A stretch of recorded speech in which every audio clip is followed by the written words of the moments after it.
श्रीरङ्गसिंहगिरिदेशिकपादसेवा प्राप्ताखिल द्रविडवेदरहस्यजातम् श्रीगौतमान्वयजमाश्रितभागधेयम् गोपालदेशिकमहम् शरणम् प्रपद्ये। वाधूलान्वयसञ्जातमपलार्यतनूभवम् गोपालाचार्य सच्छात्रम् वन्दे वेङ्कटदेशिकम्। श्रीवात्स्यवरदाचार्य पौत्रम् तत्पदसंश्रयम् तातार्यतनयम् वन्दे रघुनाथाह्वयम् गुरुम्। कास्यपान्वयसञ्जातम् नारायणपदाश्रितम् श्रीमन्नारायणम् वन्दे యతీశ్వరశ్రియాజుషం. సద్గ్రంథాధ్యయన సంగోష్ఠిని ఈనాటి వ్యాసంగానికి సాదరంగా ఆహ్వానిస్తూ కలిసి ప్రార్థన చేసుకుందాం.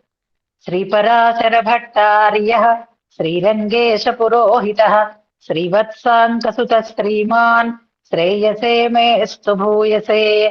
భట్టార్య గంభీర హృదబ్ధి నిర్యద్ దివ్యామృతస్య క్రమయేష భవ్యః. శ్రీరంగరాజస్తవ నామ కోయం ధినోతి నిత్యం విబుధాంతరంగం. శ్రీయతీశాన సిద్ధాంత సర్వస్వామలదర్పణం స్తవోయం రంగరాజస్య భక్త సంజీవనౌషధం. సప్త ప్రాకార మధ్యే సరసిజ ముకుళోద్భాసమానే విమానే కావేరీ మధ్యదేశే మృదుతర పణిరాడ్భోగ పర్యంక భాగే. నిద్రా ముద్రాభిరామం కటినికట శిరః పార్శ్వ విన్యస్త హస్తం పద్మాధాత్రీకరాభ్యాం పరిచిత చరణం రంగరాజం భజేహం. అతంత్రిత చమూపతి ప్రహిత హస్తమస్వీకృత ప్రణీత మణిపాదుకం కిమితి చాకులాంతఃపురం అవాహన పరిష్క్రియం పతగరాజమారోహతః కరిప్రవర బృంహితే భగవతస్త్వరాయై నమః. శ్రీరంగే శయ శరణం మమాసి వాచ్యా వ్యాలోలత్కమలతటాకతాండవేన శ్రద్ధోషంబరమయథాయథం దధానః ధింమామిత్యనుగజగర్జమాజగంధ. ఈనాడు గోష్ఠికి స్వాగత వచనాలని తెలియచేస్తూ నిన్నటి పాఠ్యాంశాన్ని మననం చేసి మన ముందు ఉంచినటువంటి స్వరూపని మనసారా అభినందిస్తున్నారు. వ్యాఖ్యానంలో ఇచ్చినటువంటి ప్రమాణాలని ప్రధానంగా తీసుకుంటూ ఆ ప్రమాణాలని ఒక్కొక్క అర్థానికి అన్వయం చేస్తూ చెప్పినటువంటి తీరు అభినందనీయం. భాష కూడా క్లిష్టతని వహిస్తోంది, అంటే పరిణతి కలిగిందనమాట. కొంచెం అందులో ఉండేటటువంటి పదాలు, కూర్చుకున్నటువంటి పదాలు, ఈ రెండు కలిపి భాష సంస్కృతం అవుతోంది. అంటే సంస్కృత బహుళమైనటువంటి పదాలతో కూడి ఉండడం కూడా ఒక అభివృద్ధికి నిదర్శనం. అంత చక్కటి భాషతోటి చక్కగా ఈ విషయాన్ని స్పష్టంగా వివరణ చేశారు. శ్లోకం చదవరేంటి అనుకుంటున్నాను నేను. అప్పుడు చివరిలో ఇంకా శ్లోకం అమ్మ అనేసరికి అమ్మ అయిపోయింది, అర్థమంతా అయిపోయింది, సత్యం విధానం దాకా వచ్చేసారు, శ్లోకం చదవలేదేంటి అని అనుకుంటూ ఉంటే శ్లోకాన్ని చూడకుండా చదవాలనేటటువంటి ప్రయత్నం కాబట్టి చివరిలో పెట్టుకుని శ్లోకాన్ని కూడా అనుసంధానం చేసి చక్కగా విషయాన్ని వివరించారు. అయితే శ్లోకంలో ఋషః అనేది వదిలేశారు. భక్త ద్రుహి అన్న చోట అసలు కోపం ఏది ఉండాలో అది మాత్రం వదిలిపోయింది, మిగిలినవన్నీ వచ్చేసాయి. శ్లోకం మిగిలిందంతా బాగుంది, కానీ నిజ భక్త ద్రుహి ఋష ప్రకర్షాత్ అని వస్తుంది. ఋషః అనే పదం అక్కడ మిస్ అయింది శ్లోకానుసంధానంలో, మిగిలిందంతా కూడా సరిపోయింది. అలాగే పర్యనాది అవున నుడల్ కీండ. అవునన్ అంటే హిరణ్యుడు అనేటటువంటి అర్థంలో, హిరణ్యకశిపుడు అనే అర్థంలో పదప్రయోగం అక్కడ కొంచెం తడబాటు వచ్చింది. కానీ విషయ వివరణలో ఎక్కడ ఏ రకమైనటువంటి తడబాటు లేకుండా సంక్షిప్త మధురంగా సమగ్రంగా నిన్నటి విషయాలను మననం చేసి మన ముందు ఉంచినటువంటి స్వరూపానుగుణంగానే తమకు ఉండేటటువంటి సద్గ్రంథాధ్యయనంలో చక్కగా అన్వయిస్తూ శ్రద్ధ కనపరుస్తూ ఇలాంటి వ్యాసంగాన్ని ఈ ప్రారంభకులే ఇప్పటి వరకు కూడా దాన్ని అదే శ్రద్ధతో నిర్వహిస్తూ ఇంకా శాశ్వతంగా ఇలాంటి కైంకర్యాలను చేయగలిగేటటువంటి ఒక అదృష్టాన్ని ఆచార్య అనుగ్రహంతో, భగవద్ అనుగ్రహంతో పొందాలి అని ప్రార్థన చేసుకుంటారు. వాళ్ళని ప్రార్థిస్తూ ఈనాటి వ్యాసంగాన్ని మనం శ్లోకానుసంధానంతో ప్రారంభం చేసుకుందాం. మామూలుగానే నిన్నటి శ్లోకం మొదటి శ్లోకం. హర్తుం తమస్పదసతీ చ వివేక్తుమీశో మానం ప్రదీపమివ కారుణికో దదాతి తేనావలోక్య కృతినః పరిభుంజతే తం తత్రైవ కేపి చపలాస్థలభీ భవంతి నఖాగ్రగ్రస్తేపి ద్విషతి నిజ భక్తద్రుహిరుషః ప్రకర్షాద్విష్ణుత్వద్విగుణ పరిణాహోత్కటతనుః విరుద్ధే వయ్యగ్రీ సుఘటిత సమానాధికరణే నృసింహత్వే బిభ్రద్వరద విభరామాసిత జగత్. నృసింహావతార వైభవాన్ని పరిపూర్ణం చేశారు ఈ శ్లోకంతో. నిన్ను మనం అంతా అనుసంధానం చేసుకున్నాం. క్రియాపదం ఇందులో ఒక ప్రత్యేకమైన కొత్త క్రియాపదం, ఇంతవరకు మనం అనుసంధానం చెయ్యనటువంటి క్రియాపదం అని అనుకున్నాం. చక్కగా వివరణ చేశారు. విభరామాసిత అంటే వహించేవు అని అర్థం అని చెప్పారు. అదే మనం ఈ క్రియాపదానికి కరెక్ట్ గా అర్థం మనకి ఇంకా సులభంగా తెలియాలి అంటే మనకి అముమవహ అచరహ అని రెండు క్రియాపదాలు రెండు శ్లోకాలలో వచ్చాయి చూసారా. అందులో ఒక శ్లోకంలో ఏ అవతార వర్ణన అనేది నేను వేరే మీకు చెప్పక్కర్లేదు. అవహహ అనేటటువంటి ఒక క్రియాపదం. అవహహ అంటే వహించేవు అనే అర్థంలో మనం చెప్పుకున్నాం కదా. బిభరామాసిధ ఇజ్ ఈక్వల్ టు అవహహ అని అనుకోవచ్చు అనమాట మనం. అంటే బిభరామాసిధ అనే పదానికి అవహహ అనేటటువంటి పదానికి ఒకటే అర్థం అనుకుంటే అప్పుడు ఈ క్రియాపదం తాలూకు అర్థంలో మనకి ఏ రకమైనటువంటి సందిగ్ధత ఉండదు. అవహహ అని అర్థం అన్నమాట. అలాగే ఇందులో మరొక కొత్త పదం ఉంది, పరిణాహోత్కట వపుహు తనుహు అని ఉంది. మనం తనువు వపువు ఈ పదాలు కూడా ఇంతకు ముందు చూసుకున్నాం. అందులో తనుహు అనే పదం మీన తనుహు అని వస్తుంది. Very good. మీన మత్స్య అవతారం గురించి అని పెడుతున్నారు. ఇక్కడ పరిణామము అనే పదం ఉంది, గుర్తుపెట్టుకోండి. పరిణామము, పరిమాణము ఇలాంటి పదాలు మనకి బాగా వ్యవహారంలో ఉంటాయి. పరిణామము అనేటటువంటి పదం సాధారణంగా తక్కువగా ఉపయోగింపబడుతూ ఉంటుంది. అందులో ఈ పదం ఇంతకు ముందు మనం ఎక్కడ విన్నాము అనేది ఒక్కసారి జ్ఞాపకం చేసుకుందాం. శ్రీగుణరత్న కోశంలోనే ఒక శ్లోకంలో భట్టర్ వారు ఈ ప్రయోగాన్ని చేశారు. గుర్తొచ్చిందా? ప్రారంభ శ్లోకాలలోనే ఉంటుంది, మొదటి 10 శ్లోకాలలోనే ఉంటుంది. నేను చెప్పేటటువంటి ఈ స్తోత్రం ఇన్ని రకాలైనటువంటి గుణాలని కలిగేటట్లుగా చెయ్యి అంటూ ప్రార్థన చేస్తారు. అనాఘ్రాతావజ్యం అనేటటువంటి శ్లోకం. అందులో బహుగుణ పరీణాహి అనే పదం గుర్తుపెట్టుకోండి. బహుగుణ పరీణాహి అంటే అనేకములైనటువంటి గుణములన్నీ ఎంతగా అవి ప్రకాశించాయో, ఎంతగా వైశాల్యాన్ని పొందేయో అంతగా ఉండేటట్లుగా ఉండాలి నా కవిత్వం అని వారు కోరతారు. పరిణామము అంటే వైశాల్యము అని అర్థం అన్నమాట. అది కూడా ఎలాంటిది అంటే ఎంతవరకు ఎక్స్పాండ్ అవ్వగలిగితే అంతవరకు ఎక్స్పాండ్ అయ్యేటట్లుగా ఉండుట, దాన్ని వైశాల్యము, విశాలత, వెడల్పు అని అనుకుంటాం. మనకి కావాలంటే చిన్నదైపోవడం లేదంటే పెరిగిపోవడం అనేటటువంటి ఒక స్థితి కలిగిన వస్తుజాతాన్ని ఇప్పుడు మనం ఉపయోగించుకుంటూనే ఉన్నాం. అలాగే ఏవైనా గింజలు లాంటివన్నీ నీళ్లలో వేస్తే ఏమవుతాయి? ఎక్స్పాండ్ అవుతాయి. అవి అలాగా విస్తృతిని పొందుతాయి అన్నమాట. అది పరిణామము అనేటటువంటి అర్థం. పరిణాహోత్కట అనడంలో ఈ విశ్వమంతా నిండిపోయింది ఈ ఈ నృసింహుని యొక్క రూపము అని చెప్పినప్పుడు ఇక్కడ ఈ పరిణాహ పదం మనకి శ్రీగుణరత్న కోశంలో ప్రయోగింపబడింది అనేటటువంటి ఒక ప్రయోగాన్ని కూడా మనం ఇక్కడ గమనించుకుందాము. అలా విస్తృతిని పొంది ఉన్నది అని నిన్న దాకా చెప్పాను. దీన్ని ముగించుకునే ముందు మనం ఒక ధ్యానాన్ని, ఒక భగవంతుని మహా నృసింహ రూపుని యొక్క మంగళకరత్వాన్ని గురించి చెప్పేటటువంటి ఒక శ్లోకాన్ని అనుసంధానం చేసుకుందాం.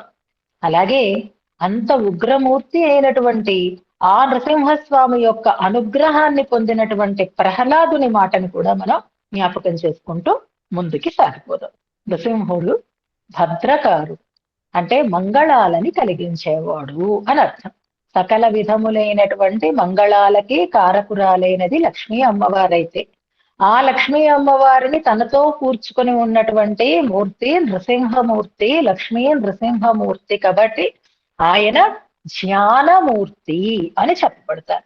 అలాంటి ధ్యానానికి యోగ్యమైనటువంటి మూర్తిని ఓరరియాయ్ అని ఆళ్వార్లు ప్రయోగిస్తారు. మనం వలత్తాల్ వలినినైందు అనే పాత్రంలో ఈరరి ఓరరి అని రెండు ప్రయోగాలు చేస్తారు. అద్వితీయమైనటువంటి నృసింహ రూపము అంటే ఆ ఓర్ అరి అంటే ధ్యానమూర్తి, ధ్యానించటానికి అనుగుణమైనటువంటి మూర్తి అని చెప్తారు. అలాంటి మూర్తిని గురించినటువంటి మహత్వాన్ని చెప్పారు మనకి వెనుకటి శ్లోకంలో. ఇక్కడ ఒక చిన్న క్లారిటీ మనం తెచ్చుకోవాలి.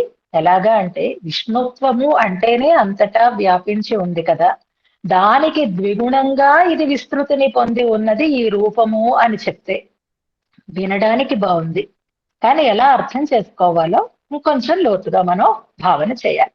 ఎందుకంటే విష్ణువు అంటే అంతటా వ్యాపించి ఉన్నటువంటి తత్వము అని చెప్తున్నప్పుడు మరి దానికి ద్విగుణంగా ఇది వ్యాపించి ఉంది అని చెప్పడంలో ఎలా భావించాలి అంటే ఇది ఒక చమత్కారమైనటువంటి మాట అని అనుకోవాలి. విష్ణువు కంటే మించిన అంటూ ఆ నృసింహ మంత్రంలో ఉండేటటువంటి మహావిష్ణు అనేటటువంటి మాటని నిన్న మనకి శ్లోకంలో తెలియజేశారు అని మనం అనుకున్నాం. ఇది ఈ చమత్కారం ఎలాంటిది అంటే నమ్మాళ్వార్లు పెరియ తిరువందాది అని ఒక గ్రంథాన్ని మనకు అందించారు. అసలు ఆ గ్రంథానికి ఆ పేరు రావడానికే నమ్మాళ్వార్ల ఈ పాసురం కారణం అని పెద్దలు చెప్తూ ఉంటారు. ఆ పాసురం ఏది అంటే నువ్వు పెద్దవాడిగా నేను పెద్దవాడినా చెప్పు అని అడుగుతారు ఒక పాసురంలో. ఈ పాసురాన్ని ఇంతకు ముందు మనం 2-3 సార్లు అనుసంధానం చేసుకున్నాం. నువ్వా పెద్దవాడివి నేనా పెద్దవాడిని అని అడగడంలో మొత్తం ఈ ఆకాశము భూమి అంతా నీలోనే ఉంది. అంతా నీలో ఇమర్చుకున్నావు కాబట్టి నువ్వే పెద్దవాడివి. కానీ నువ్వెక్కడున్నావు? నాలో చేరి ఉన్నావు. నా చెవులలోంచి చేరి నాలో ఇమిడి ఉన్నావు నువ్వు. ఇప్పుడు అన్నింటినీ ఇమర్చుకున్నటువంటి నువ్వు పెద్దవాడివైతే అలాంటి పెద్దవాడు వచ్చి నాలో ఇమిడి ఉన్నాడు అంటే ఇప్పుడు నేను పెద్దవాడినా నువ్వు పెద్దవాడిగా చెప్పు అంటారు తమాషాగా.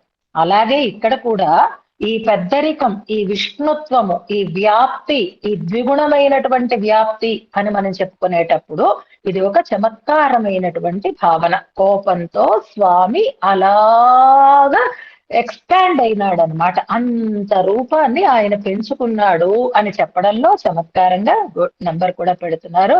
పువియం ఇరువిసుంబం నిన్నహత్తన అనేటటువంటి పాసురం అందులో ఉంటుంది. అలాగే నమ్మాళ్వార్లు ఇక్కడ ఒక చిన్న విషయం చెప్తాను. నమ్మాళ్వార్ల యొక్క దివ్య ప్రబంధము వేదంతో సమానం కదా. వేదం ద్రావిడ వేదం అనే దాన్ని అంటారు. నమ్మాళ్వార్లు చతుర్థ జాతిలో జన్మించినటువంటి వారు. వాళ్ళు రాసినటువంటి పాటలు పాడుకోవడానికి బాగుంటాయేమో కానీ వేదంతో సమానమైనవి అనే అంత గొప్పతనాన్ని పొందేయి అంటే మిగిలిన ఏ పాటలకి లేనటువంటి ఒక గొప్పతనం నమ్మాళ్వార్ల పాటలకి రావడం అనేది సాక్షాత్తుగా వేదతుల్యంగా గ్రహింపబడడం అనేది ఒక పక్కన ఉంటే, వైదికులైనటువంటి మహానుభావులందరూ నమ్మాళ్వార్లని సర్వస్వంగా ప్రథమ గురువుగా భావించటం అనేది మరొక విలక్షణత్వం. నమ్మాళ్వార్లని గురించి నమ్మాళ్వార్లే సర్వస్వము అన్నట్లుగా నమ్మాళ్వార్లే తనకి ఈ అద్భుతమైనటువంటి దివ్య ప్రబంధాన్ని అనుగ్రహించినందుకుగా నాథమునుల దగ్గర నుంచి మనం ఒకసారి భావన చేసుకుంటే పరమ వైదికాగ్రేసరులైనటువంటి ఆచార్యులు ఎక్కడి నుంచి నాథోపజ్ఞం అన్నట్టు నాథమునుల దగ్గర నుంచి ఆచార్య పరంపరని మనం తీసుకుంటే నాథమునులు, యామునులు, రామానుజుల వారు, కూరత్తాళ్వాన్, భట్టర్, తర్వాతి కాలంలో దేశికుల లాంటి మహనీయులు వీళ్ళందరూ కూడా నమ్మాళ్వార్లకు ఇచ్చినటువంటి అతిశయం చాలా అద్భుతమైనది. ప్రతి ఒక్కళ్ళు కూడా మనకి యామునుల వారి దగ్గర తీసుకుంటే మాతా పిత యువతయ స్తనయా విభూతి అంటూ కీర్తిస్తారు. అలాగే కూరత్తాళ్వాన్ దగ్గరికి వస్తే త్రైవిధ్య వృద్ధ జనమూర్ధ విభూషణం యత్ అంటూ కీర్తిస్తారు. ఇవన్నీ మనం చదివేసుకున్నాం, అందుకే ఒకసారి జ్ఞాపకం చేసుకుందాం. ఒక్క స్తోత్రరత్నమే ఇంకా మనం అనుసంధానం చేసుకోవాలి. ఇక భట్టర్ వారు ఎలా కీర్తించారు నమ్మాళ్ళవార్లని అంటే మనకి ముందు గురు పరంపర శ్లోకాలలోనే ఉంది. ఋషిన్ జుషామహే కృష్ణ కృష్ణాతత్వ వివోదితం సహస్రశాఖాం యోద్రాక్షేత్ ద్రావిడీం బ్రహ్మ సంహితాం. సాక్షాత్తుగా వేద ప్రామాణ్యం దానికి కూడా కలిగి ఉన్నట్టుగా మనకి కీర్తన చేస్తారు. మరి రామానుజుల వారు నమ్మాళ్వార్లని ఎలా కీర్తించారు అంటే ఇలా చెప్పుకోవడానికి తగినటువంటి ఏ ప్రత్యేకమైనటువంటి శ్లోకము మనకి కనిపించదు. కానీ పూమన్రుమాదు పొరుందయ మార్భన్ అనేటటువంటి దాంట్లో పుగழ்మలింద పామన్ను మారన్ అడిపణిందు ఉయర్దవన్. అందుకే శతకోపుల యొక్క శ్రీపాద స్థానంలోనే మనకి రామానుజుల వారిని చెప్పడం అనేది ఉంటే, రామానుజుల వారి ప్రసిద్ధమైనటువంటి ఒక శ్లోకం అఖిల భువన జన్మస్థేమ భంగాదిలీలే అనేటటువంటి ఒక శ్లోకం మనం వింటాం కదా, శ్రీభాష్యం మంగళాచరణ శ్లోకంగా. అందులో ఆ శ్లోకంలో ఉండే పదాలన్నీ కాంచి అన్నంగరాచార్య స్వామి వారు నమ్మాళ్వార్ల విషయకంగా సమన్వయం చేసి ఆ బ్రహ్మణి శ్రీనివాసే అన్న చోట కూడా ఆ బ్రహ్మ శబ్దం నమ్మాళ్వార్లకే చెందుతుంది అని, శ్రీనివాస శబ్దం కూడా నమ్మాళ్వార్లకే సమన్వయపడుతుందని చేసినటువంటి ఒక ఉపన్యాస వ్యాసం లింగరాచార్య స్వామి వారు ఈ మధ్యనే షేర్ చేస్తున్నారు. రకరకాల విషయాలు షేర్ చేస్తారు. అందులో ఇది మనం ఎప్పటికీ గుర్తు పెట్టుకోవాల్సిన అంశం. మీకు నేను ఆ వ్యాసం షేర్ చేస్తాను గ్రూప్ లో, ఇంట్రెస్ట్ ఉన్న వాళ్ళు సేవ్ చేసి పెట్టుకుందరు. కానీ బ్రహ్మణి అని అన్నప్పుడు ఆ బృహత్ ఇక్కడ ఎందుకు చెప్పుకుంటున్నాము అంటే, ఇప్పుడు విష్ణత్వాన్ని మించినటువంటి రూపమైంది అని చెప్పడంలో, అలాగే బ్రహ్మ అనేది ఆ బ్రహ్మత్వం అనేది అంటే ఆ అతిశయం అనేది భగవంతుణ్ణి కూడా తనలో పెట్టుకున్నటువంటి స్థితి కలిగి ఉన్నటువంటి వారు నమ్మాళ్వార్లు కనుక అని చెప్పడంలో, విష్ణుత్వాన్ని మించిన అతిశయం ఎలా కలిగింది ఈ నరసింహ రూపానికి అనడానికి అలా మనం గుర్తుపెట్టుకోవాలి. అంతకంటే కూడా ఎక్కువగా శ్రీనివాసుడు శ్రీనివాసుడు అని మనం శ్రీనివాస రూపం శ్రీనివాస నామం వినేసరికల్లా తిరువెంకటముడయాన్నే భావన చేస్తాం. కానీ శ్రీకి నివాసులు అయినటువంటి వారు నమ్మాళ్వార్లు. శ్రీ అంటే మన దృష్టిలో ఏది అంటే, ఎలాగైతే గజేంద్రుని దగ్గర, లక్ష్మణస్వామి దగ్గర, విభీషణుని దగ్గర కైంకర్య సిరి అని చెప్తామో, అలాగే నమ్మాళ్వార్లు కూడా శ్రీనివాసులు, కైంకర్య సిరికి వాసస్థానము అయినటువంటి వారు అని అద్భుతంగా సమన్వయం చేస్తారనమాట. ఇప్పుడు బ్రహ్మణి బ్రహ్మ శబ్దం ఎలాగైతే నమ్మాళ్వార్ల విషయంలో సమన్వయమైందో, అలాగే ఇక్కడ కూడా ఈ విష్ణుత్వాన్ని మించినటువంటి ద్విగుణ వైశాల్యం కలిగి ఉండడం అనేది నృసింహ రూపంలో మనకి చెప్తూ, విష్ణువు మహావిష్ణువు అంటే ఈ రెండు రూపాలలో ఉండేటటువంటి ఒక విస్తృతిని మనకి చమత్కారంగా ఈ శ్లోకంలో భావన చేయిస్తున్నారు భట్టర్ వారు అని అనుకుందాం. అలాంటి భద్రమైనటువంటి ఆ స్వామి యొక్క రూపాన్ని తెలియచేసేటటువంటి ఒక శ్లోకాన్ని అనుసంధానం చేస్తున్నాను. ఇది నృసింహ మంత్రరాజ స్తోత్రం అనేటటువంటి ఒక స్తోత్రంలో సాక్షాత్తుగా పరమశివుడు నృసింహస్వామిని కీర్తన చేస్తూ ఉండేటటువంటి శ్లోకం ఇది. భద్రత మంగళాలను కలిగించేటటువంటి రూపం అనడానికి. సర్వోపియం సమాశ్రిత్య సకలం భద్రమశ్నుతే. అందరూ ఎవరిని ఆశ్రయించి అయితే అన్ని శుభాలని పొందుతారు, అన్ని మంగళాలను పొందుతారు. శ్రియాచ భద్రయా జుష్ట. అలాంటి శ్రీదేవితో మంగళకారిణి అయినటువంటి సర్వమంగళ అయినటువంటి ఆ తల్లితో జుష్ట కూడినటువంటి వాడై యహ తం భద్రం నమామ్యహ, కూడినవాడు ఎవరో అటువంటి భద్రస్వరూపుడైనటువంటి ఆ స్వామిని నేను నమస్కరిస్తున్నాను అంటాడు. అలాగే మనం కూడా 3 రోజుల నుంచి సేవిస్తూ ఉండేటటువంటి ఆ భద్రమూర్తికి నమస్కారం చేసుకుందాం, దాసోహాన్ని సమర్పించుకుందాం. అలా చేస్తే ఆయన మనకు కలిగించేటటువంటి ప్రత్యేకమైనటువంటి అనుగ్రహం ఏది అంటే, ఆనాడు అందరూ భయపడుతూ ఉంటే వెళ్ళి పాదాల మీద పడితే ప్రహ్లాదుడు ఇంకా స్తుతి చెయ్యలేదు, పాదాల మీద పడ్డాడు. పాదాల మీద పడిన వెంటనే ఆయన యొక్క ఉగ్రత అంతా తగ్గిపోయి ఆ తన చేతిని ప్రహ్లాదుని శిరస్సు మీద పెట్టాడు. ఒకటే చెయ్యి, గుర్తుపెట్టుకోండి. రెండు చేతులతోటి వక్షాన్ని విదారణం చేసినటువంటి ఆ శ్రీహస్తమే కాళ్ల మీద పడినటువంటి ప్రహ్లాదుని శిరస్సు మీద శాంతుడై ఉంచినటువంటి నృసింహమూర్తిని ఒకసారి మనం భావన చేసుకుంటే, అలాగే ఆ స్వామి శ్రీహస్తం మన శిరస్సుల మీద ఉంచబడినట్లుగా మనం ఆనందాన్ని పొందాలి. కేవలం ప్రహ్లాదుణ్ణే కాదు, ఇప్పటికీ మనని రక్షించటం కోసమే స్వామి ఇక్కడ వేంచేసి ఉన్నాడు అని చెప్పుకున్నామే. అలా తన శిరస్సు మీద చెయ్యి పెడితే ఆ నృసింహమూర్తిని స్తుతి చేస్తూ ప్రహ్లాదుడు ఎంత ఆనందపడతాడు అనంటే, ఆ శ్లోకం ఎంతటితో పెడుతున్నారు.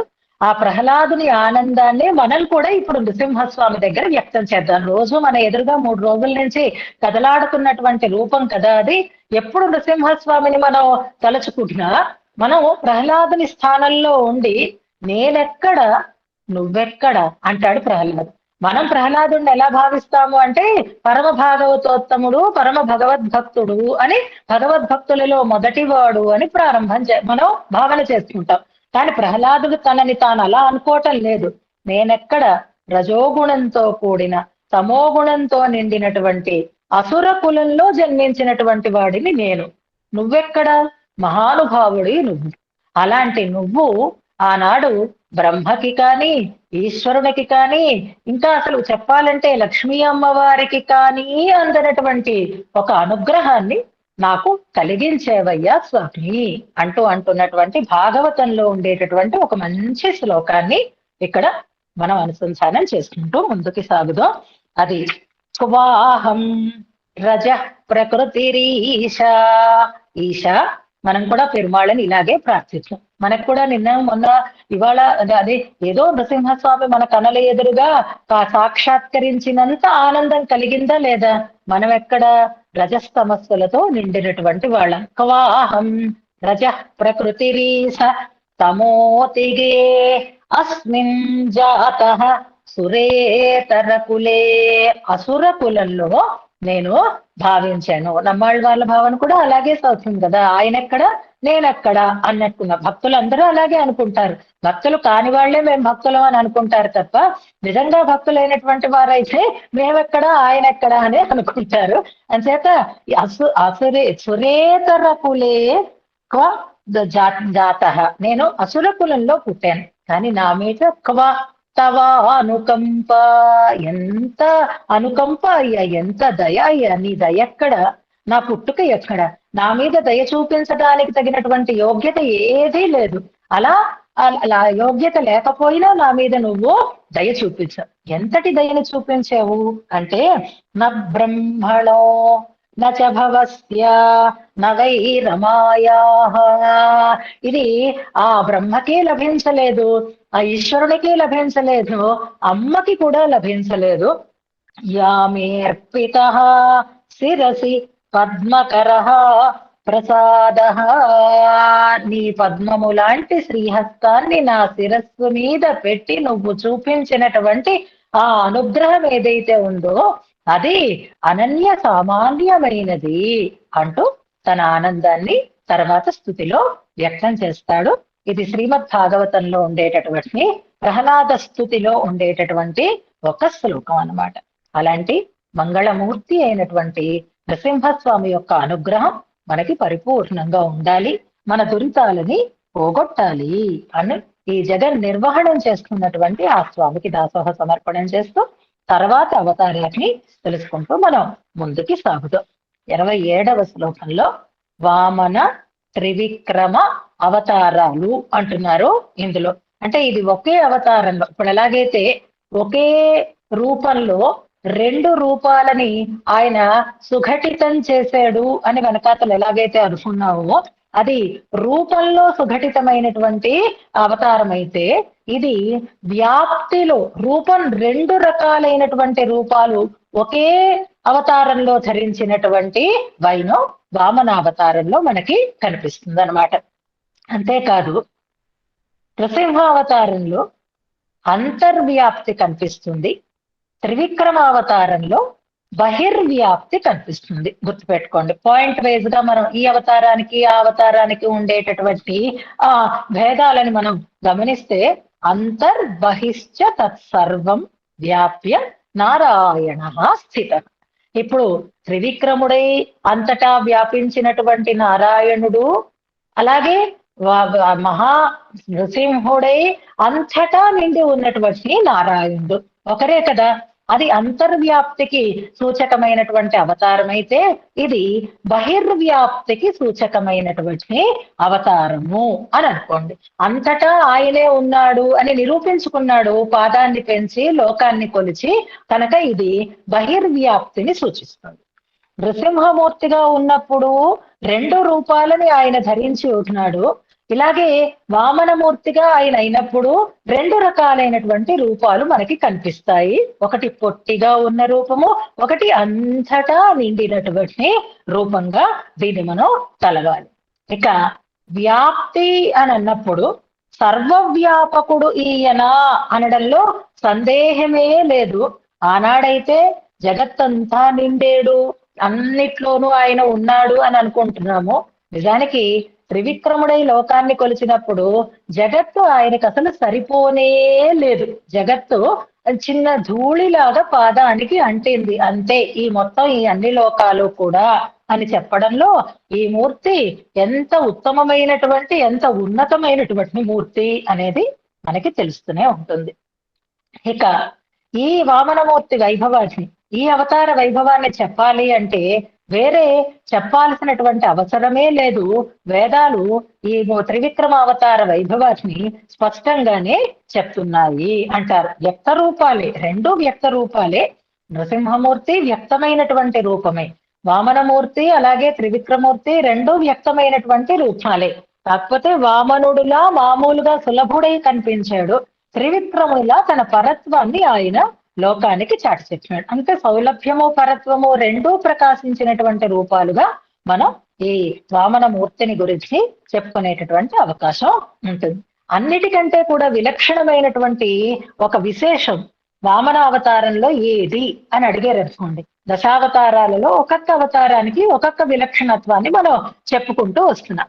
కానీ ఇప్పటి వరకు మనం అనుసంధానం చేసినటువంటి ఈ అవతారాలలో అన్నింటిలో, అంటే మొదటిది మత్స్యే విరించి గిరిసం అన్నప్పుడు కానీ, వటదళం అధిశయ్య అన్నప్పుడు కానీ తప్పితే మిగిలినటువంటి అవతారాలలో, అంటే హయగ్రీవమూర్తిగా కానీ, హంసమూర్తిగా కానీ, మత్స్య, కూర్మ, వరాహ, నరసింహమూర్తిగా కానీ ఆయన అవతరించినప్పుడు అక్కడ శత్రు వినాశం జరుగుతుంది, భక్త సంరక్షణం జరుగుతుంది కదా. దుష్టులని శిక్షిస్తున్నాడు, శిష్టులని రక్షిస్తున్నాడు ఆయన. సాధు పరిత్రాణం చేస్తున్నాడు, అలాగే దుష్కృతులని ఆయన శిక్షణ చేస్తున్నాడు. 2 కనిపిస్తున్నాయి. అంచేత అక్కడ సంహరింపబడినటువంటి రాక్షస వర్గము కనిపిస్తోంది, రక్షింపబడినటువంటి భక్త వర్గము కనిపిస్తోంది. ఇంతవరకు మనం అనుసంధానం చేస్తున్నటువంటి అవతారాలలో. కానీ వామనావతారం దగ్గరికి వచ్చేసరికి ఒక్కటే కనిపిస్తుంది, శిక్ష కనిపించదు, రక్ష మాత్రమే కనిపిస్తుంది. ఇదొకటి ఈ అవతారంలో ఉండేటటువంటి ప్రత్యేకత, జాగ్రత్తగా గమనించండి. అందుకే దశావతార స్తోత్రంలో ఒక్కొక్క అవతారానికి ఒక్కొక్క కారణాన్ని చెప్తూ ఇచ్ఛామీన విహార కచ్చప మహాపోత్రిన్ ఎదురుచ్ఛా సింహ, ఎదురుచ్ఛాగా నారసింహుడుగా ఆయన అవతరించాడు. ఇంతవరకు 4 అవతారాలను మనం చెప్పుకుంటే వామనావతారం దగ్గర ఏం చెప్తున్నారు అని అంటే రక్షా వామన అంటారు. అంతా రక్షణమే తప్ప ఇందులో శిక్షణం అనేదే లేదు. ఇక్కడ బలి చక్రవర్తిని అంతమొందించటము, అలాగే దేవేంద్రుణ్ణి ఆనందింప చెయ్యటము అనేది లేదు. బలి దేవేంద్రుడు మాత్రమే కాకుండా దేవతలు కాదు, మానవులు కాదు, తిర్యక్కులు కాదు, స్థావరములు కాదు, అన్నింటికీ ఆనందాన్ని కలిగించి అన్నింటినీ రక్షించినటువంటి వైనం వామనావతారంలో మనకి కనిపిస్తుంది. ఇది ఈ అవతారంలో ఉండేటటువంటి విశిష్టత.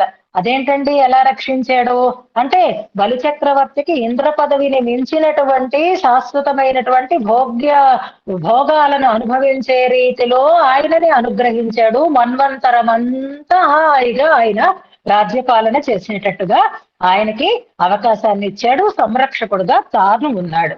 దేవేంద్రుడికైతే అయ్యో పోయిందే అనేటటువంటి ఆ స్వర్గాన్ని మళ్ళీ పొందేటటువంటి అవకాశాన్ని ఇచ్చాడు.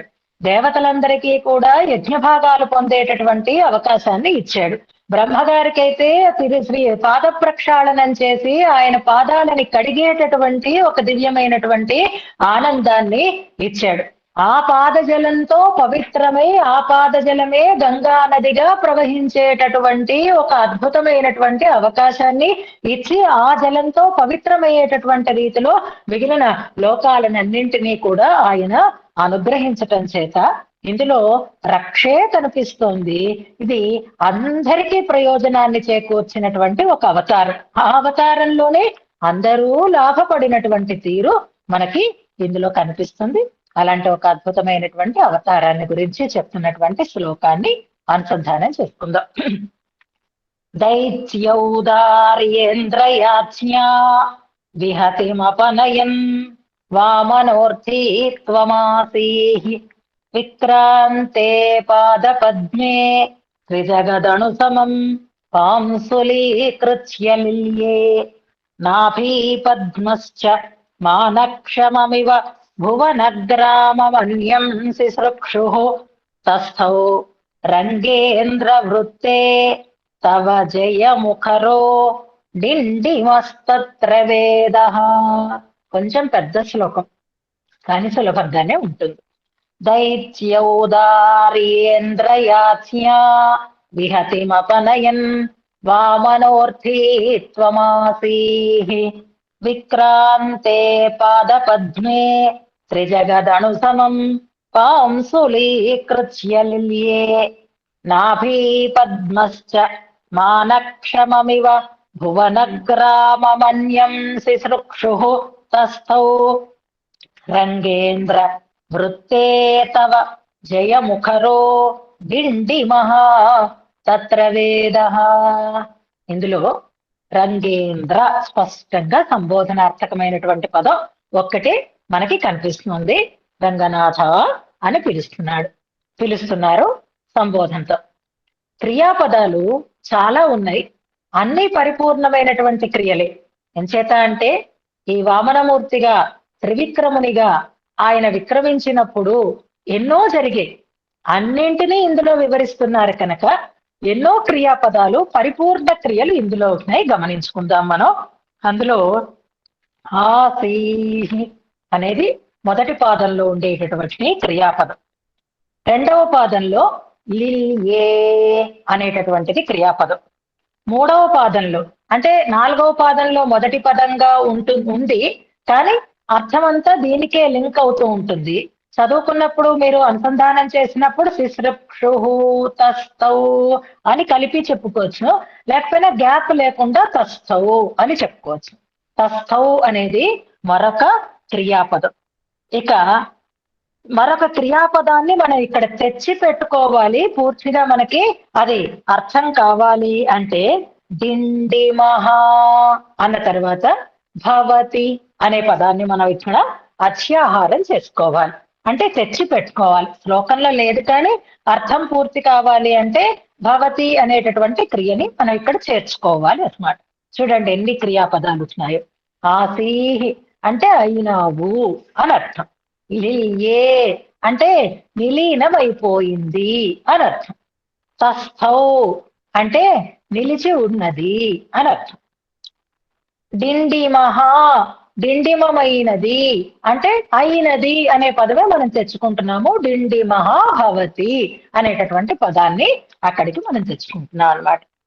ఇక్కడ స్వామి వెనకటి నరసింహమూర్తిని గురించి మనం జ్ఞాపకం చేసుకుంటే ఆయన తన వారికి ఏవైనా అపకారం చేస్తే ఆ అపకారం చేసిన వారి పట్ల కోపంతో వారిని ఎలా శిక్షిస్తాడో దాన్ని మనం తెలుసుకుంటాం. అపనయన్ ఇవన్నీ కూడా మనకి అవాంతర క్రియలుగా వస్తాయి.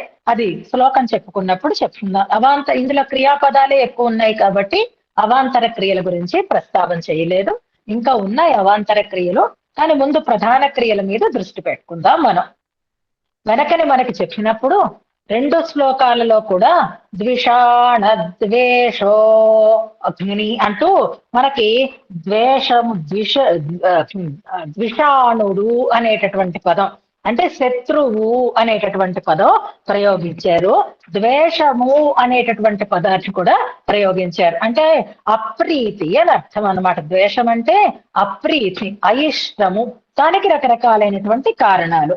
అలాగే వెనుకటి శ్లోకంలో కూడా ద్విషతి అనేటటువంటి ప్రయోగాన్ని చేశారు. నిన్న నిర్ణయం ఏం చేశారు? ఇందాక మనకి స్వరూప చక్కగా ఈ ప్రమాణాలన్నింటినీ మననంలో కలిపి చెప్పినారు చూసారా. ఏతాదృశ ఆశ్రిత ద్విషత్ విషయక రోషవాత్.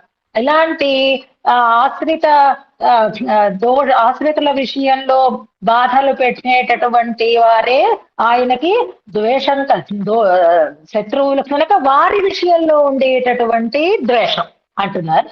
అంటే ఇప్పుడు పరమాత్మకి ఏముండాలి? ద్వేషం ఉండాలి. ఎవరి విషయంలో ద్వేషం ఉండాలి? తన వారిని బాధించిన వారి విషయంలో ద్వేషం ఉండాలి. మరి ఇప్పుడు ఇక్కడికి వచ్చి ఈ అవతారాన్ని ధరించడానికి కారణమైనది ఎవరు? ఇంద్రుని యొక్క యాచన కారణమైంది కదా. ఇంద్రుడు వచ్చి మొరపెట్టుకున్నాడు, అడిగాడు. అడిగితే ఇంకా ఇంకా ఉంటాయి చాలా. మనకి ఈ అవతారాల గురించి తెలిసిన విషయాలు చాలా తక్కువ, ప్రసిద్ధమైనవే మనకు తెలుస్తాయి. తెలియని విషయాలు చాలా ఉన్నాయి. ఇలా నా పదవి పోయింది అని అంటే ఆయన యజ్ఞం చేస్తున్నాడయ్యా, ఎవరేది అడిగితే అది ఇచ్చేస్తాడు, నువ్వు వెళ్ళి అడుగు, నీ స్వర్గరాజ్యం, నీ స్వర్గలోకాన్ని నీకు ఇచ్చేస్తాడు అన్నాడట పరమాత్మ. అంటే నేను అడుక్కుంటానా అన్నాడట ఆయన. అయితే నేనే అడుక్కుంటాను అన్నట్ట పెరుమాళ్ళు. అది స్వామి కొట్టినటువంటి ఔదార్యం అన్నమాట. తన కోసం తన రాజ్యాన్ని తాను అడిగి తెచ్చుకోవటానికి వెనకంజ వేశాడు దేవేంద్రుడు. ఇది మనం. కానీ పరమాత్మ మన కోసం తాను ఏ పనైనా చెయ్యటానికి ఎంత సిద్ధంగా ఉంటాడు అనడానికి ఇదొక నిదర్శనం అన్నమాట.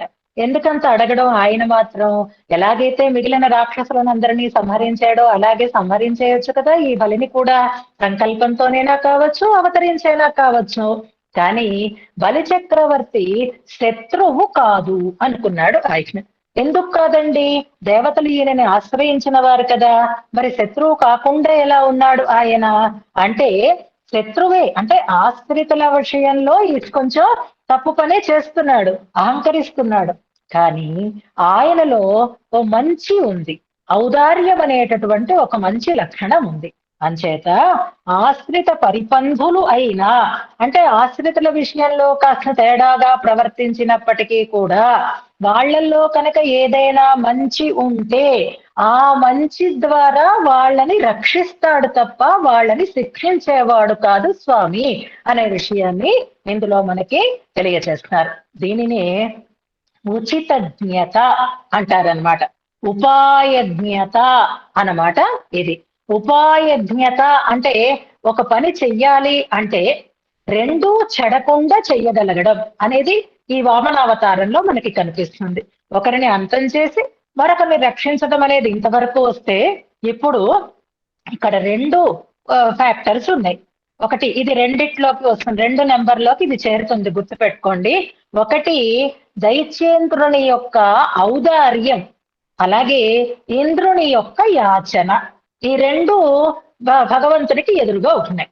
ఇప్పుడు ఆ దైత్యేంద్రుని యొక్క ఔదార్యానికి విహతి కలగకుండా ఈ పనిని సాధించాలి. ఎంచేత అంటే బలిచక్రవర్తిని సంహరించేసాడు అనుకోండి, అప్పుడు ఆయన ఔదార్యం అనేది ఎక్కడా ప్రకటితమయ్యేటటువంటి అవకాశమే లేదు. ఆయన లాక్కున్నాడండి, ఆయన దోచుకున్నాడండి, ఆయన ఇది చేశాడండి, అది చేశాడండి అనేటటువంటి మాటే మిగిలిపోతుంది. మధుకైటములు వైదాలను పట్టుకెళ్ళిపోయారు, అపహరించారు అన్న మాట మిగిలిపోయినట్టుగానే బలిచక్రవర్తిని కనుక శిక్షిస్తే బలిచక్రవర్తిలో ఉండేటటువంటి ఔదార్యము అది లోకానికి తెలిసేటటువంటి అవకాశం లేదు. అందుకే ఆ ఔదార్యాన్ని ప్రకటించడం కోసం తాను యాచన చేశాడండి. అంటే చూడండి, అడిగితే కాదనకుండా ఎలా ఇచ్చాడో బలిచక్రవర్తి అని ఇప్పటికీ కూడా ఆయనని వదాన్యుడిగా మనం గుర్తించేటట్లుగా అందులో మిగిలిన దాతలు చాలా మంది ఉండి ఉంటారు. కానీ సాక్షాత్తుగా శ్రీమన్నారాయణుడికే దానం ఇచ్చినటువంటి వైభవం బలిచక్రవర్తికి ఉంది అనేటటువంటి గొప్పతనం ఆయనకి కలిగించేటట్లుగా ఆలోచన చేశాడు. దీన్నే కీలెరిగి వాత పెట్టడం అని ఒక వ్యవహారం మనం చెప్తూ ఉంటాం చూసారా. కీలెరిగి వాత పెట్టడం అంటే పని జరగాలి, కానీ దానివల్ల ఎవరికి ఏ రకమైనటువంటి నష్టము జరగకుండా ఉండాలి. దీన్నే ఉచితజ్ఞత, ఉపాయజ్ఞత అంటారు. పరమాత్మ ఆ సంయమనాన్ని చూపించాడు అనమాట. బలి చక్రవర్తి తనది కాని దానిని తాను దానం చేసిన దానం అంటూ చేస్తున్నాడు కదా, ఉదారంగా అయితే ఉన్నాడు కదా అని అనుకుంటున్నాడు ఆయన. మరి బలి చక్రవర్తి ఔదార్యాన్ని చూసి ఏ పని చెయ్యకుండా ఉంటే ఇంద్రుని ప్రార్థన ఏమైపోవాలి? కనుక ఇంద్రుని ప్రార్థన కూడా విఫలం కాకుండా ఉండాలి. ఇంద్రుడు వచ్చి తనని ప్రార్థించాడు, తనని యాచించాడు. అంచేత ఈ యాచన సఫలం కావాలి, ఆయన ఔదార్యము సఫలం కావాలి అనేటటువంటి ఒక సమన్వయ ధోరణితోటి ఆయన వామన రూపుడై, త్రివిక్రమ రూపుడై ఈ అవతారాన్ని ధరించాడు అంటూ ప్రారంభం చేస్తున్నారు. ఇందులో ఎంత తెలివి, ఎంత ఆలోచన అన్నట్లుగా చూస్తున్నాం. ఎందుకు ఈయన యాచనకి ఒడికట్టాడు, ఎందుకు ఈయన తాడుకుంటున్నాడు, ఈయనకేమిటి అవసరం అన్నదానికి ఓహో అందుక అన్నట్లుగా మనం చూడండి. ఇదివరకటి రోజుల్లో అయితే, ఇప్పుడైతే తగ్గిపోయింది, కానీ ఇదివరకు దీర్ఘాలు తీస్తూ మాట్లాడుతూ ఉండేవారు చూసారా. అలాగే అవునా నువ్వే వెళ్ళావు అంటారు. నువ్వే వెళ్ళావు అనడం ఎందుకు? నువ్వు వెళ్ళావా అని అడగచ్చు కదా. నువ్వే వెళ్ళావు, నువ్వే అడిగేవు, నువ్వే చేసేవు అని అంటూ ఉంటే దాన్ని కాకుస్వరం అంటారు మాట. ఓహో చేసేవా, పాపం అన్నావా, అయితే ఉన్నావా అక్కడ అని అంటూ ఉంటారు చూసారా. అలాగా అందుకోసమా అయితే అనే అర్థం వచ్చేటట్లుగా ఉంటుంది అనమాట. అలాగే ఇక్కడ క్రియాపదంలో ఆసీహి అంటే అయినావు అని అర్థం చెప్పుకోవచ్చు. మామూలుగా అయినావా అంటున్నారనమాట ఒక కాకుస్వరంతో. ఎందుకంటే భూమి అంతా నీదే అయితే కొలుచుకొని మళ్ళీ నీ సొత్తు అని చెప్పుకోవాల్సినటువంటి అవసరం ఏముందయ్యా. ఓహో ఇందుక అన్నట్లుగా దైత్య ఔదార్య. ఇప్పుడు చూడండి శ్లోకంలో పదాలన్నీ మీకు అర్థమైపోతాయి. దైత్య ఔదార్య. దైత్యుడంటే రాక్షసుడు బలి. దైత్య ఔదార్యం బలి చక్రవర్తి యొక్క ఔదార్యము. ఇంద్ర యాచ్ఞ ఇంద్రుని యొక్క యాచన, ప్రార్థన. విహతిం ఈ రెండు చెడకుండా ఉండాలి. అంటే ఈ రెండు ప్రయోజనవంతములు కావాలి. ఒకదాని వల్ల ఒకదానికి ఇబ్బంది కలగకుండా ఉండాలి. ఒకటి నిష్ఫలమై మరొకటి సఫలం అయ్యేటట్లుగా ఉండకూడదు. రెండూ సఫలములు కావాలి.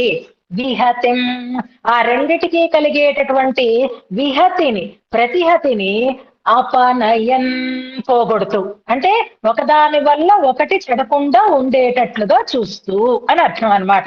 దేన్ని అపనయన్? విహతిం అపనయన్. ఈ రెండిటికి ఉండేటటువంటి నిష్ఫలత్వం అంటే నిష్ప్రయోజనం అయ్యేటట్లుగా ఉండే స్థితిని అపనయన్ పోగొడుతూ, అంటే నిష్ప్రయోజనం కాకుండా జాగ్రత్త పడుతూ అని అర్థం అనమాట. ఈ అపనయన్ అనేది అవాంతర క్రియ.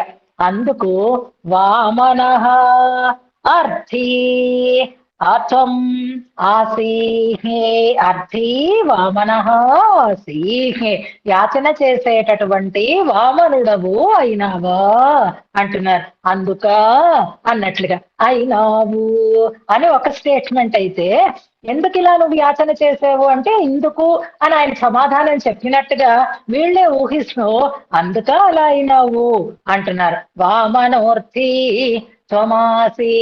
ఇది ఒక ఫ్యాక్షను, ఒక స్టేజ్ లో మొట్టమొదట ఈ రెండింటిని ఆయన బ్యాలెన్స్ చేస్తూ వామన రూపాన్ని ధరించాడు.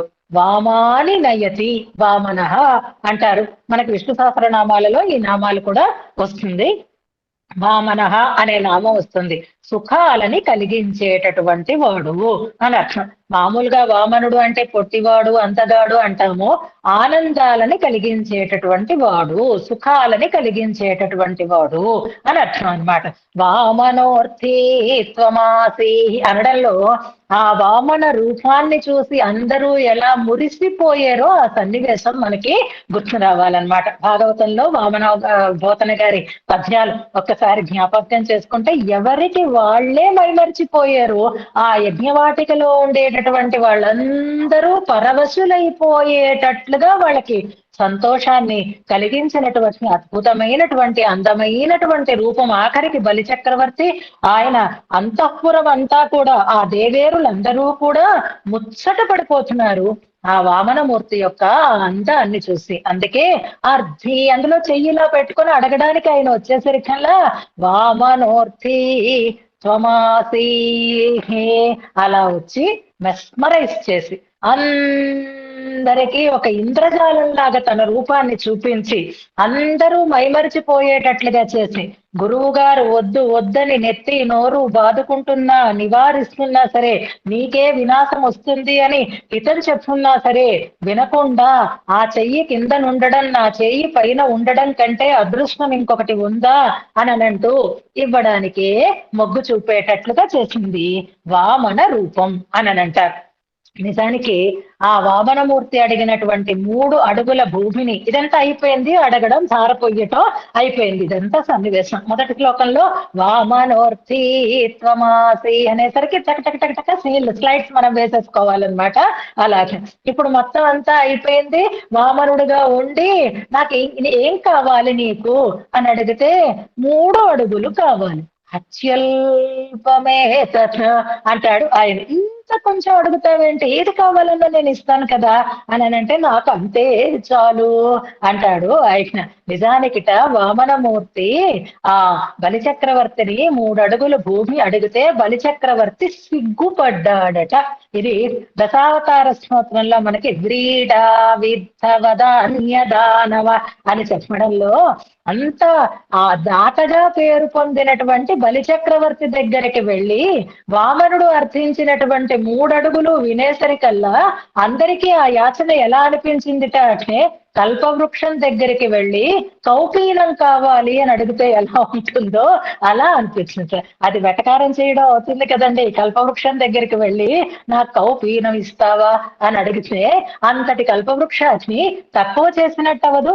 అలాగే మనకేదో తిరుమల వాళ్ళ చరిత్ర చదువుతూ ఉంటాను చూసారా, సాక్షాత్తుగా పార్వతీదేవితో కలిసి ఈశ్వరుడు వస్తే నీకేం కావాలి అంటే మోక్షం అడిగితే అది నా వల్ల కాదు అంటే, అయితే ఈ సూదిలో దారం గుచ్చు అదే 10,000 అంటున్నారు అని తిరుమల వాళ్ళ చరిత్రలో మనం వింటూ ఉంటాం. ఇవన్నీ వాళ్ళ యొక్క గొప్పతనాన్ని తగ్గించడం లాంటి చర్యలు అవుతాయి. అందుకే ఈయన అలా అడిగేసరికల్లా ఆయన సిగ్గుతో కుంచుకుపోయినాడట ఆ బలి చక్రవర్తి. అయ్యో నా వదాన్యతకి తగినట్లుగా ఈయన యాచన లేదే అని తర్వాత అర్థమైంది అనుకోండి. అలా అయిన తర్వాత ఇప్పుడు ఆయన దానం చేస్తే 3 అడుగులు, ఇప్పుడు ఒక్కసారిగా ఆయన పెరిగాడు. విక్రాంతే పాదపద్మే, విక్రము పద విక్షేపే అంటారు. విక్రాంతే అంటే పాదాన్ని పెడితే అని అర్థం అనమాట. ఇంకా తీసి ఒక పాదాన్ని పెట్టాడు ఆయన, అంతే. నిజానికి కొలవడం అంటే ఎలాగండి అంటే, మన పాదం తీసి పక్కకి వేస్తే కదా కొలవడం. నువ్వు ఉన్న చోట పాదం పెట్టావు, తర్వాత 1 2 3 4 ఇలా వెళ్ళాలి కదా, అప్పుడు ఇన్నడుగులు అని తెలుస్తుంది. అసలు కదలడానికే చోటు లేదే, అప్పుడు కదలడానికి చోటు లేకుండా కింద పాదం అయిపోతే పై పాదం పైకి అయినా పెట్టవలసి వచ్చింది. ఇప్పుడు విక్రాంతే పాదపద్మే, స్వామి అద్భుతమైనటువంటి త్రివిక్రమ రూపాన్ని ధరిస్తున్నాడు. ఆ పాదపద్మము విక్రాంతమైంది అంటే కొలవడానికి సిద్ధపడింది, పాదం పెట్టడానికి సిద్ధపడ్డాడు ఆయన. పాదపద్మం అనేది ఒక సాధనమైంది. విక్రాంతుడు అయినటువంటి వాడు పరమాత్మ. ఆ వామనమూర్తి విక్రాంతుడు అయినాడు, పెరిగాడు అన్నమాట. విక్రాంతే పాదపద్మే. అప్పుడు త్రిజగత్ 3 లోకములు కూడా ఏమైపోయాయిట అంటే అణు సమం ఆ స్వామి మూర్తి దగ్గర ఈ జగత్తులన్నీ కూడా అణువులా కనిపిస్తున్నాయి. అణు సమం అంటే త్రివిక్రమ మూర్తి దగ్గర ఇది చిన్న అణువులా కనిపిస్తుంది. ఈ అణువైన పాదం ధరించింది కాబట్టి ఈ అణువు రూపంలో ఉండేటటువంటి ఈ జగత్ అంతా కూడా పాంసులీకృత్య, కాలికి చిన్న దుమ్ము అంటుతే ఎలా ఉంటుందో అలాగా ఆయన పాద పాదానికి ఈ మొత్తం జగత్తు అంతా కూడా ఒక చిన్న ధూళి అంటినట్టుగా చేసేసిందిట పాదాన్ని. అంటే ఏదో పాదం అంతా నిండిపోయి ఉంది జగత్తు అని అనుకోకండి.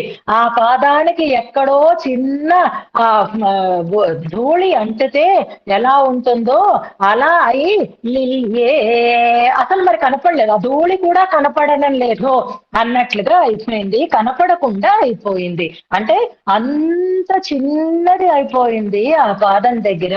ఈ త్రిజగత్తు అణుసమంగా మారి పాదపద్మాన్ని పాంసులీకృత్య బురదగా ధూళి ధూసరితంగా చేసేసి, చిన్న బురద అంటినట్లుగా చేసేసి ఏ కనపడకుండా అయిపోయింది, లీనమైపోయింది, కరిగిపోయింది అంటున్నారు ఇందులో. అంటే ఆ త్రిజగత్తు కూడా ఏమీ లేదు అన్నట్లుగా అయిపోయింది. మొత్తం త్రిజగత్ అంతా ఇప్పుడు లేకుండా అయిపోయింది. పాదం ఒక్కటే కనిపిస్తోంది, బురద ఇందాక కనిపించింది ధూళి, మళ్ళీ అది కూడా కనపడకుండా అయిపోయింది. జగత్తు లేదే, అయ్యో ఈ పాదానికి చాలా లేదే, ఈ పాదానికి తగినటువంటి జగత్తు మనం సృష్టించలేకపోయినామే అనేటటువంటి చింత ఎవరికి కలుగుతోంది అంటే నాభి పద్మశ్చ.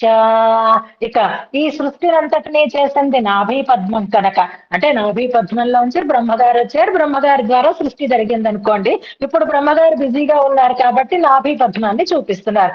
ఎందుకంటే స్వామి పాదం వస్తే కడగడానికి అన్ని పాద పూజకి రెడీ చేసి పెట్టుకుని ఉన్నాడు ఆయన. అందుకని ఆ మూలమైనటువంటి నాభి పద్మానికి ఇప్పుడు విచారణ ఉంది. అయ్యో అయ్యో అయ్యో, ఇంత చిన్న జగత్తా సృష్టింపబడింది, ఇప్పుడు నేను ఈయన పాదానికి తగినటువంటి సృష్టిని చెయ్యాలి అని నాభి పద్మశ్చ. నాభి పద్మం అయితే మానక్షమం ఇవ, మానక్షమం కొలవడానికి యోగ్యమైనటువంటి, అంటే స్వామి యొక్క త్రివిక్రమత్వానికి తరిగినటువంటి ఆ పాదపు ఆ వ్యాప్తికి తగినటువంటి మానక్షమం. ఇంతకు ముందున్నటువంటి జగత్తు కొలవడానికి యోగ్యమైనది కాలేదు. ఇప్పుడు మానక్షమమివ, మానక్షమమైనటువంటి కొలవడానికి వీలైనటువంటి భువన గ్రామం, మరొక భువన గ్రామాన్ని, అంటే భువనముల యొక్క సముదాయాన్ని, లోకముల యొక్క సముదాయాన్ని అన్యం, అన్యం భువన గ్రామం. ఇంతకు ముందు ఉన్నటువంటి సూక్ష్మమైనటువంటి దానిలా కాకుండా స్థూలమైనదే ఇంతకు ముందుది, కానీ త్రివిక్రముల దక్షిణ అది అణుసమం అయిపోయింది. అందుకే అన్యం భువన గ్రామం శిశృక్షు, సృష్టించాలి అనేటటువంటి కోరికతో తస్థౌ రెడీగా ఉంది. అంటే ఇంకా ఇలా కాదు, ఈయన ఈ రూపానికి తగినటువంటి రీతిలో జగత్తుని ఆయన కొలవడానికి వీలైనటువంటి మరొక జగత్తుని సృష్టించాలి అన్నట్లుగా సిద్ధపడుతోందా అన్నట్లుగా ఉందిట. ఏది నాభి పద్మ. చూడండి, ఒక్కొక్క క్రియ ఒక్కొక్క కర్తృపదంతో అన్వయిస్తూ ఉంటుంది. ఆసీహి అనేటటువంటి క్రియ వామనః అనేటటువంటి పదంతో అన్వయిస్తుంది. వామనః ఆసీహి అనే అంట, అర్థీ వామనః ఆసీహి, అది అక్కడ వామనః అనే పదం పెట్టుకుంటాం. రెండో దాంట్లో మనం పాంసులీకృత్య లిల్యే, ఇక్కడ క్రియాపదం కర్తృపదంగా దేన్ని చెప్పుకోవాలి మనం అంటే త్రిజగత్ లిల్యే. త్రిజగత్ మూడు లోకములు కూడా పాంసులీకృత్య లిల్యే. నిజానికి మూడు జగత్తులు ధూళిలా కరిగిపోయేయి అని అనాలి, కానీ మూడు జగత్తులు పాదాన్ని ధూళీధూసరితం చేసి కనపడకుండా అయిపోయేయి అనడం ఒక వేదవాక్యాన్ని ఇందులో మనకి స్ఫురింప చేయటం. తర్వాత దాన్ని మనం చెప్పుకుందాం. ఇక్కడ త్రిజగత్ లిల్యే, వామనః ఆసీహి, రెండు క్రియలు అయినాయి. ఇప్పుడు మరొక క్రియ ఏది? తస్థౌ అనేది క్రియ. ఈ తస్థౌ అనే దానికి కర్తృపదంగా ఏం చెప్పుకోవాలి? నాభి పద్మ తస్థౌ అనుకోవాలన్నమాట. నాభి పద్మము శిశృక్షు తస్థౌ, మరొక భువన గ్రామాన్ని సృష్టించాలి అని సిద్ధంగా ఉంది అంటున్నారు. వామనః ఆసీత్ త్రిజగత్ లిల్యే, అలాగే నాభి పద్మ తస్థౌ, అది నిలిచి ఉన్నది. అంటే ఇంకా మళ్ళీ కొత్త లోకాన్ని సృజిస్తే అప్పుడు ఆయన ఆ పాదాలతో కొలుస్తాడా? అంతవరకు ఆగుతాడు, ఈ పని అయిపోయింది కదా. అలా ఆయన విక్రాంతుడై ఈ మొత్తం లోకాలనంతటిని, పైనున్నటువంటి లోకాలని, కింద ఉండేటటువంటి లోకాలని రెండు పాదాలతోటి కొలిచినటువంటి ఆ వైభవం ప్రత్యక్షంగా చూసింది కాబట్టే ఇప్పుడు ఆ వైభవాన్ని అంతటిని కేవలం ఆ క్షణానికి పరిమితమైనదిగా కాకుండా ఎప్పటికీ దాని గురించినటువంటి కీర్తనం చేస్తూనే ఆ జయధ్వానం చేస్తూనే ఉందిట. ఏది అంటే వేదము అంటున్నారు చూడండి ఇందులో. వృత్తే తవ, ఇంత చరిత్ర జరిగేది కదా, ఇంత అద్భుతమైనటువంటి ఈ చేష్టని చేసావు కదా, త్రివిక్రముడవై లోకాన్ని కొలిచావు కదా స్వామి.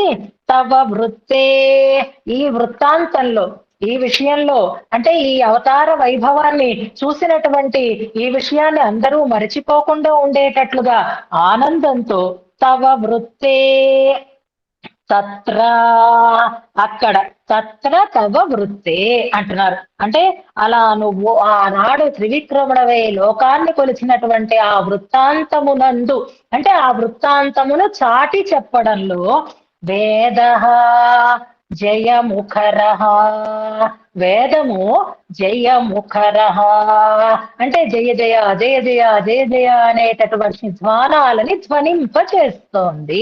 విజయఢంకా మోగించారు. ఇలాంటి పదాలన్నీ మనం ఈ పత్రికల భాషలో వింటూ ఉంటాను చూసినారా. విజయ భేరీ నాదాన్ని చేశారు అన్నట్లుగా ఇక్కడ విజయ భేరి ఏదవుతోంది అంటే వేదం అవుతోంది. ఏ విజయాన్ని తెలియచేస్తోంది?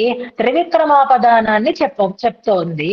త్రివిక్రమ వృత్తాంతాన్ని మ్రోగిస్తోంది వేదం. అంటే వేదంలో అంతా కూడా త్రివిక్రమ వృత్తాంతము పదే పదే పదే పదే కీర్తనం చెయ్యబడడం అనే దాన్ని చెప్తున్నారు. అసలు త్రివిక్రముడై ఆయన లోకాన్ని కొలవడం, వామనుడై ఇక్కడ ఆ యాచన చెయ్యడం, ఇవన్నీ దేనికోసము అంటే వేదాలకి ఆ ప్రాశస్త్యాన్ని తీసుకొని రావడం కోసమే అంటున్నారు. అంటే ఈ సన్నివేశం జరిగి ఉండకపోతే ఆ వృత్తాంతాన్ని కీర్తించేటటువంటి అవకాశం వేదానికి కలిగి ఉండేది కాదు. అలా వేదం ఆ వృత్తాంతాన్ని కీర్తిస్తోంది అంటే ఆ వృత్తాంతాన్ని కీర్తించటం వల్ల వేదానికి ఒక అతిశయం ఏర్పడుతుంది. అంటే ఈ త్రివిక్రమ వృత్తాంతాన్ని జయధ్వానంగా ధ్వనింపచేస్తోంది వేదము అని అనడం అనే దానికోసమే ఆయన అసలు ఈ అవతారాన్ని ధరించాడా అన్నట్లుగా ఇందులో చెప్పినారు. అసలు నువ్వు ఎందుకు ఈ అవతారాన్ని ధరించేవయ్యా అంటే ప్రశ్న వేస్తారు, సమాధానము చెప్తారు. దాన్ని మనం తర్వాత చెప్పుకుందాం. ఇక్కడ వేద జయముఖర భవతి అంటున్నారు అనమాట. అంటే ఈ వృత్తాంతాన్ని ప్రతిధ్వనింపచేస్తూ దీనికి జయ జయ ధ్వానాలని పలుకుతూ ఉంటుంది. ఏది అంటే వేద అని. అంటే ఇక్కడ మనం క్రియలు 4 అని అనుకుంటే అలాగే వాటికి అన్వయించేటటువంటి పదాలు కూడా 4 అవుతాయి. వామనః ఆసీత్, త్రిజగత్ లిల్యే, అలాగే నాభి పద్మ తస్థౌ వేద జయముఖర భవతి అనుకోవాలన్నమాట. భవతి స్పష్టంగా లేకపోయినా భవతి అని అవుతోంది. వేదము జయముఖరము అంటే డప్పు అని అనుకోవాలి. ముఖరము అంటే శబ్దించేది అని అర్థం. జయముఖరము అంటే జయధ్వానమును చేసేది అని అర్థం. అంటే ఢంక, డప్పు అని అనుకోవాలి. అలా నీ విజయ వృత్తాంతాన్ని అది చాటింపు వేస్తుంది అంటున్నారు ఈ శ్లోకంలో. అలా స్వామి రక్షణార్థమే చేసినటువంటి అవతారమే వామన త్రివిక్రమ రూపములు అని అనుకోవాలి. అలా రక్షణ తప్ప ఇందులో శిక్షణ లేదు. అర్థించాల్సినటువంటి అవసరం లేదు ఆయనకి. అయినా అర్థించాడు ఆయన.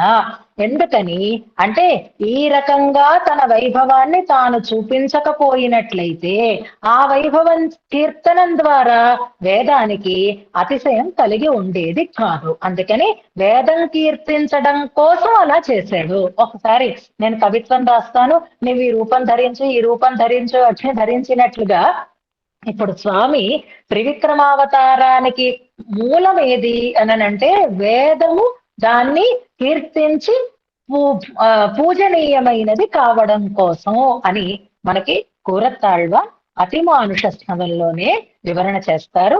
ఇప్పుడు మనకు సమయం అయిపోయింది కాబట్టి ఇందులో ఏ విష్ణు సహస్రనామాలలో ఏ నామాలు ఇందులో అన్వయిస్తున్నాయి అన్న దాన్ని మాత్రం అన్వయం చేసుకుంటూ మనం వ్యాసంగాన్ని పరిపూర్ణం చేసుకుందాం. ఇక్కడ పాంసులీకృత్య లిల్యే అనేటటువంటి పాదపద్మే పాంసులీకృత్య అన్న చోట ఒక వేద వాక్యాన్ని మనకి ధ్వనింప చేస్తున్నారు అని అనుకున్నాం. 483వ పేజీలో ఉంది చూడండి. ఋగ్వేదంలో ఉండేటటువంటి కొన్ని వేద వాక్యాలను ఇచ్చారు. తర్వాత మనం అనుసంధానం చేసుకుందాం. అందులో సమూఢమస్య పాంసురే అనేటటువంటి పదం ఇందులో మనకి ధ్వనించేటట్టుగా పాంసులీకృత్య అనేటటువంటి పద ప్రయోగం ఇందులో చేశారు అనేది గుర్తుపెట్టుకుందాం. భట్టర్ వారికి సాక్షాత్తుగా వేదవాక్యాలని ఉపనిషద్ వాక్యాలని ఇందులో అన్వయింప చేస్తూ శ్లోకాలలో పొదిగి అందంగా శ్లోక రచన చెయ్యడంలో మంచి ఎక్స్పర్ట్ కదా మనకి భట్టర్ వారు. అలాగే ఈ శ్లోకంలో మనకి ఆ వేదవాక్యం స్ఫురిస్తోంది. అందుకే పాంసులీకృత్య అనే ప్రయోగం చేస్తున్నారు. అదే లీనమైపోయింది, కనపడకుండా అయిపోయింది అని కాకుండా పాదపద్మాన్ని పాంసులీకృత్య ధూళీ దూసరితంగా చేసి అనేటటువంటి ప్రయోగం వేదవాక్యాన్ని స్ఫురింపచేస్తోంది అంటారు. అలాగే ఇందులో 2 నామాలు అన్వయిస్తాయి అని అంటున్నారు. ఒకటి ప్రాంశుః అనేటటువంటి నామం, రెండవది అమోఘ అనేటటువంటి నామం. వామనః అనేది స్పష్టంగానే ఉంటుంది. ఉపేంద్రో వామనో ప్రాంశుః అన్న దగ్గర నుంచి మనకి వామనావతార వైభవాన్ని తెలిసేటటువంటి నామాలన్నీ మనకి ప్రారంభం అవుతాయి. అందులో వామనః ఇందాక సుఖాలని కలిగించేవాడు అనడంలో రూపాన్ని చూపించే ఆనందింపచేశాడు అందరినీ అని అనుకుంటున్నాము. ఇక్కడ ఆయన పెరిగినటువంటి వాడు అనేది స్పష్టంగా చెప్పారు కాబట్టి పాంసులీకృత్య లిల్లే నాభి పద్మ అని చెప్పడం చేత ప్రాంశువు అంటే ఉన్నతుడు అని అర్థం అనమాట. ఎంత ఔన్నత్యము అంటే ఇదిగో త్రిజగత్ అంతా కూడా అణు సమానంగా అయ్యేంతగా ఆయన పెరిగిపోయాడు అంటే అంత ఉన్నతిని పొందాడు ఆయన అనడంలో ఈ వామనావతారంలో కూడా ఆయన యొక్క సర్వవ్యాపిత్వాన్ని సూచిస్తున్నారు అనే దాన్ని చెప్పడం కోసం ఆ వామన మంత్రంలో ఉండేటటువంటి సర్వవ్యాపి అనేటటువంటి విషయాన్ని మనకి తెలియజేస్తూ ప్రాంశుః అనేటటువంటి నామాన్ని మనకి ఇక్కడ సమన్వయం చేస్తారు. అలాగే అమోఘ అని మరొక నామం. అమోఘము, మోఘం అంటే వ్యర్థము, అమోఘము అంటే వ్యర్థము కాని తత్వము అని అర్థం అనమాట. ఈ త్రివిక్రమ రూపము అందరికీ ప్రయోజనాన్నే కలిగించింది తప్ప ఒక్కరి విషయంలోనూ నిష్ఫలము కాలేదు. కాబట్టి మనం ప్రారంభంలోనే దాన్ని చెప్పుకున్నాం. అన్నవతారాల కంటే ఈ అవతారానికి ఉండేటటువంటి ప్రత్యేకత ఏది అంటే ప్రతి ఒక్కళ్ళకి ప్రయోజనం కలిగింది. బలిచక్రవర్తికి, దేవేంద్రుడికి, దేవతలకి, బ్రహ్మగారికి, మానవులకి, తిరియక్ స్థావరాలకి, అందరికీ స్వామి యొక్క పాదస్పర్శ పొంది మొత్తం జగత్తంతా 3 లోకాలు కూడా పాదస్పర్శతో పవిత్రం అవ్వడమే ఓ పెద్ద ప్రయోజనం. కాబట్టి అమోఘ అనేటటువంటి నామం ఇందులో మనకి చెప్తూ అక్కడ కొన్ని ప్రమాణాలను కూడా మనకి చూపిస్తున్నారు. ఇలాంటి అద్భుతమైనటువంటి వృత్తాంతంతో వేదము అంచితమైనది, వేదము పూజార్హమైనది అయింది, దానికి ఒక అతిశయం కలిగింది అంటారు. ఇందులో ఇంకా మరికొన్ని విశేషాలని యథావకాశం రేపు అనుసంధానం చేసుకుంటూ ముందుకు సాగుదాం. ఇప్పుడు శ్లోకాన్ని ఉపదేశాత్మకంగా అనుసంధానం చేసుకుందాం. సదుపాయజ్ఞతకి సూచకమైనటువంటి అవతారము వామనావతారము. వామనావతారంలో రక్షణ తప్ప శిక్షణ అనేది లేదు. వామనావతారానికి ప్రయోజనం కేవలం ఒక వ్యక్తికో ఒక వర్గానికో మాత్రమే కాకుండా అన్నింటికీ ప్రయోజనాన్ని, అన్నింటికీ ఆనందాన్ని కలిగించినటువంటి అవతారము వామనావతారము అని సారాంశంగా మనం భావన చేసుకుందాం. ఇది బహిర్వ్యాప్తిని సూచిస్తుంది అని అనుకుందాం.